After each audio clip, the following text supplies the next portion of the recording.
For today's video, may challenge tayo. So, for the lakad na naman tayo papuntang palengke para bumili ng maluluto sa halagang 200 pesos.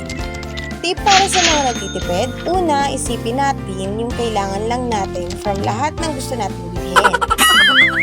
Pangalawa, maglista para hindi kung anong makita, bibilhin. Pagdating naman sa pagkain, kung talagang sure tayo, syempre, matuto tayo mamaluktot. Be resourceful. Matuto tayo mag-substitute sa mas mura at napapanahon na ingredients. Ayan, nakakuha na nga tayo ng mga gagamitin natin sa pagluluto. Pagkatapos, ibabayaran na rin natin yung mga yan.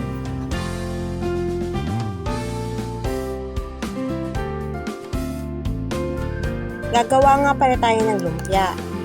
At para naman sa may mga gusto ng listahan ng ingredients, comment down below kung gusto niyo malaman. So ayan, nakapagbayad na nga tayo.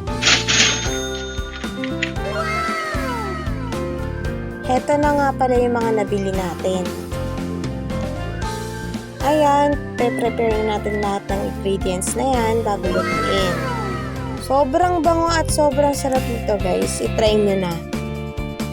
So that's it for today's video. Thank you for watching.